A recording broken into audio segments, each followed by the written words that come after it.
अरबपति गहरे समंदर में फंस गया था। डूबने से बचने के लिए वह अपनी पूरी ताकत लगाकर रस्सी खींचता रहा। हालत ये थी कि नाव के अंदर पानी उसकी गर्दन तक भर चुका था, लेकिन फिर भी उसने हार नहीं मानी। वो बार बार गोते लगाता रहा ताकि खाने पीने की कोई चीज मिल जाए। जो भी बोतल या डिब्बा हाथ लगा उसने सब अपने बैग में भर लिए और सबसे जरूरी पीने का पानी भी साथ रख लिया। बिना पीछे देखे वो लाइफ बोट की ओर बढ़ा, लेकिन वहाँ पहुँचते ही अचानक उसे कुछ याद आया और वो तुरंत वापस नौका की ओर लौट गया। इस बार उसे एक रहस्यमय बड़ा बक्सा मिला। वो बक्सा उठाकर जब वो लाइफ बोट पर लौटा तो उसे जैसे सुकून मिल गया। असल में वही बक्सा उसकी जिंदगी का सहारा साबित हुआ। उसने बक्सा खोला तो अंदर से दिशा बताने वाली किताब और एक सेक्सटेंट निकला। यही वो औजार था जिससे समुद्र में रास्ता ढूंढा जा सकता था। उसने जल्दी ही निर्देश पढ़कर इसका इस्तेमाल सीख लिया और नक्शे पर अपनी स्थिति तय कर दी। उसे समझ आया कि पास से एक मालवाहक जहाज गुजरने वाला है, मगर वहां तक पहुंचने के लिए उसे अभी बहुत दूरी तय करनी होगी। इस बात से उसे उम्मीद की एक नई किरण मिली। उसने सोचा नाव की रफ्तार कैसे बढ़ाई जाए, लेकिन तभी अचानक आकाश में काले बादल छा गए। बूढ़ा घबराकर तंबू में छिप गया और मन ही मन भगवान से दुआ करने लगा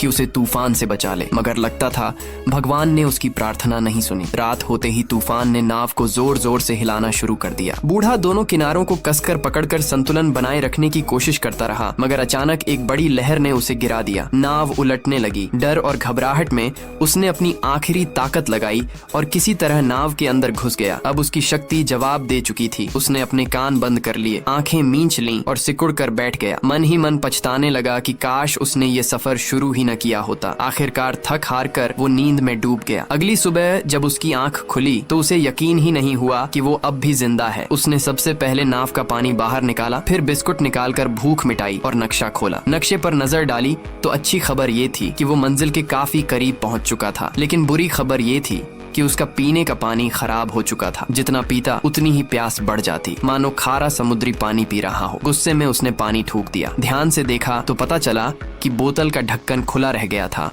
और उसमें खारा पानी घुस गया था। वो अपनी ही लापरवाही पर बुरी तरह झल्ला गया। तभी आकाश में बिजली चमकी और बादलों की गरज से उसका मन और भी टूट गया। उसे लगा कि अब मौत पक्की है, मगर अचानक उसकी नजर उस प्लास्टिक फिल्म पर गई जो धूप में तपकर भाप बना रही थी। तभी उसे जीने का एक उपाय सूझ गया। उसने चाकू से बाल्टी का किनारा काटा, उसमें समुद्र का पानी भरा और ऊपर प्लास्टिक फैला दिया। बीच में एक कप रखा और उसे पत्थर से स्थिर कर दिया। लंबे इंतजार के बाद धीरे धीरे भाप जमा होकर पानी की बूंदों में बदल गई। जब उसने उस कप से पहला घूंट पानी पिया तो उसके चेहरे पर सच्ची मुस्कान आ गई।